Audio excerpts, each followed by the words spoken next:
During wound healing strength is provided by type 1 collagen. अभी मैंने आपको बताया था टाइप 1 कोलेजन स्ट्रेंथ प्रोवाइड कर रहा था। लेट वूंड हीलिंग में ये हेल्प करता है और स्ट्रेंथ प्रोवाइड करता है, ठीक है।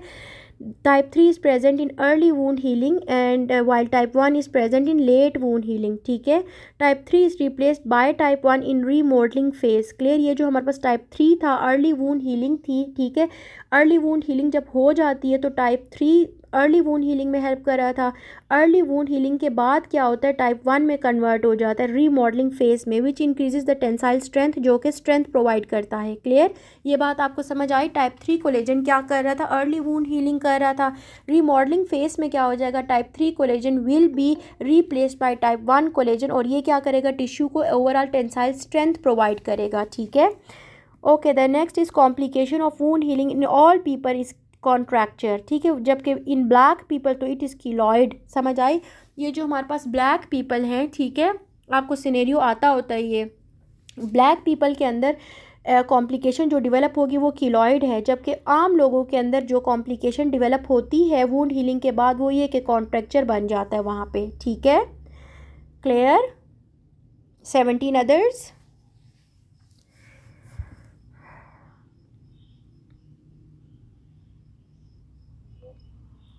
Excellent. Okay. The next is most important feature of open wound healing is contraction of myofibroblast.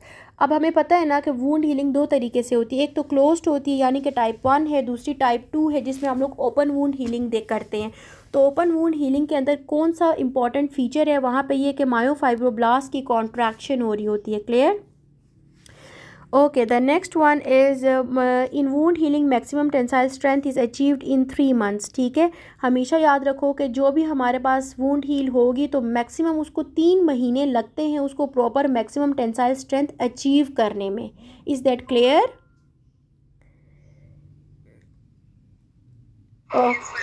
Okay, excellent. The next is most likely type of collagen providing strength during wound healing. तो strength के लिए मैंने हमेशा याद रखवाया आपको type 1 करना है, ठीक है। जो हमारी क्लास में बच्चा फर्स्ट आता है वो क्या करता है, अंडर प्रेशर काम करता है, उसकी स्ट्रेंथ ज़्यादा होती है और वो क्या करता है, वो टफ़ एंड रफ़ होता है। तो जितने भी टफ़ एंड रफ़ स्ट्रक्चर्स हैं वो भी कोलेजन टाइप 1 ही बना रहा है। निमोनिक अच्छा है ना।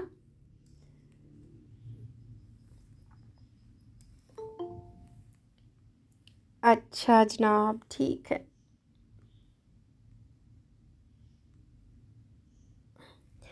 Excellent. Okay, the next point is a 20 years old woman sustained an injury to her right calf in the mountain biking accident near a map.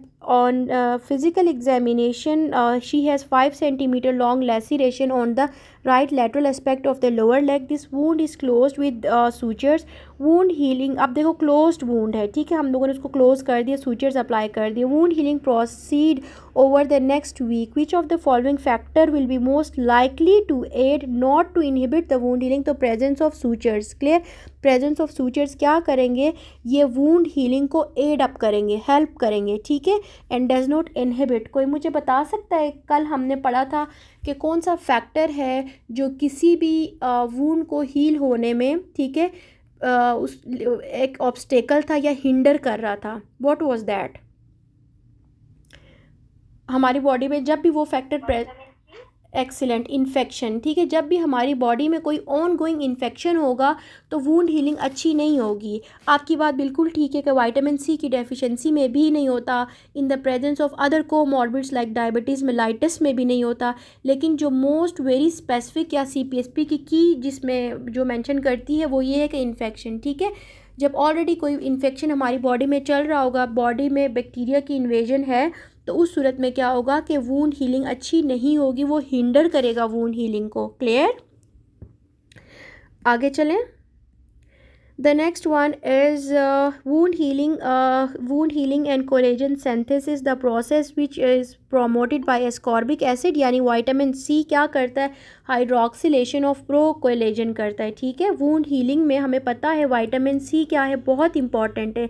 ये विटामिन सी करता क्या है, यानी एस्कॉर्बिक एसिड का क्या फंक्शन है, ये हाइड्रोक्सिलेशन ऑफ प्रो कोलेजन करेगा। Clear. The next one is tissue modelling. Remodelling में कौन सा एंजाइम है, मेटेलोप्रोटीनेस है। अब अभी हम लोगों ने ऊपर पढ़ा था कि जो हमारे पास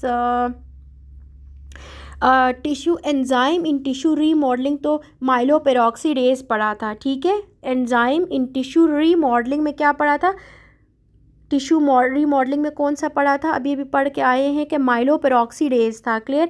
अगर तो मेटालोप्रोटीनेज आ जाए तो भी ये इट इज़ द करेक्ट, ठीक है। तो आपने जो है ये करना है। अच्छा, the next one is okay, major function of granulation tissue in a wound healing by second intention is contract the wound, ठीक है। जो सेकेंड इंटेंशन हीलिंग है यानी ओपन वूंड हीलिंग है, उसमें क्या होता है, कॉन्ट्रैक्ट द वूंड। और कॉन्ट्रैक्शन किससे हो रही थी बच्चों, अभी हम पढ़ के आए, contraction of myofibroblast, clear. Contraction of myofibroblast जो है ये second wound healing, secondary type 2 या फिर सेकेंड इंटेंशन वूंड हीलिंग में ये मेजर फंक्शन हो रहा होता है, ठीक है। The next is angiogenesis in the wound healing is by metalloproteinase, ठीक है। जब भी वूंड हीलिंग होती है वहाँ पे नए ब्लड वेसल्स बनते हैं उस टिश्यू में, ठीक है। नई वाला जो टिश्यू लेड हो रहा है तो उसमें ब्लड वेसल, उसको कहते हैं एंजियोजेनेसिस, नए ब्लड वेसल्स फॉर्म हो रहे होते हैं और ये मेटालोप्रोटीनेज एंजाइम के अंडर हो रहे होते हैं, ठीक है। The next is increased collagen synthesis. Which vitamin is required? तो vitamin C is required for increased synthesis of collagen. और vitamin C का क्या फंक्शन था प्यारे बच्चों कि ये क्या करता है, हाइड्रोक्सिलेशन ऑफ प्रो कोलेजन करता है, क्लियर। तो यू आर वेरी राइट, जब भी हमारा टिश्यू जो है डैमेज्ड होगा तो उसकी रीसिंथेसिस में vitamin C is very necessary. एक चीज़ मैंने आपको कुछ दिन पहले भी बताई थी कि जब भी हम लोगों पेशेंट को कोई भी सर्जरी करते हैं, let suppose it is C section या पेशेंट का हमने टिश्यू कट किया होता है, सिवियर किया होता है, तो हम पोस्ट ऑफ पेशेंट को क्या दे रहे होते हैं, विटामिन सी दे रहे होते हैं ना। उसको टैबलेट सीकॉन हम कहते हैं सुबह शाम ले लिया करो, या बहुत सारे साशे हैं, मैं अब यहाँ एडवर्टाइज़ नहीं करना चाहती। बट जब भी टिश्यू की हम लोग टिश्यू की सिंथेसिस हो रही होगी कोलेजन इंक्रीज प्रोड्यूस करने के लिए विटामिन सी देंगे, या फिर विटामिन सी रिच हम पेशेंट को कहेंगे डाइट ले ले, ठीक है। ओके, तो the next one is vitamin C is required in which step of collagen synthesis. तो हमने अभी पढ़ा है hydroxylation of proline and lysine residues या फिर hydroxylation of pro collagen, clear, एक ही बात है। The next one is a female patient underwent C-section 3 months back, ठीक है। wound healing is not healing properly. She is taking diet rich in proteins and carbohydrates but deficient in fruits and vegetables. The reason for poor wound healing is decreased collagen tensile strength, ठीक है। जैसे मैंने आपको अभी बताया था कि post of patients को हम विटामिन सी या तो सप्लीमेंट्स में देंगे या फिर हम उसको काउंसल करेंगे कि आपने डाइट ऐसी लेनी है जिसमें विटामिन सी रिच होंगे, जो कि फ्रूट्स हैं, वेजिटेबल्स हैं, और फ्रूट्स में भी सिट्रस हैं, ठीक है। जितने भी सिट्रस फ्रूट्स हैं वो सारे विटामिन सी रिच हैं। अब आपको इस सिनेरियो में इन्होंने मेंशन किया हुआ है कि 3 मंथ्स बैक उसका सी सेक्शन हुआ था लेकिन उसका वूंड हील नहीं हो रहा। उसकी वजह ये कि सिर्फ प्रोटीन रिच और कार्बोहाइड्रेट रिच तो वो ले रही है लेकिन फ्रूट्स एंड वेजिटेबल्स डाइट में डेफिशिएंट है, क्लियर। तो विटामिन सी की डेफिशिएंसी की वजह से कोलेजन जो है वो नहीं ले डाउन हो रहा और कोलेजन को टेंसाइल स्ट्रेंथ जो है वो नहीं दे रहा, तो वूंड हीलिंग नहीं हो रही। The reason is vitamin D deficiency decrease hydroxylation of collagen and decrease tensile strength.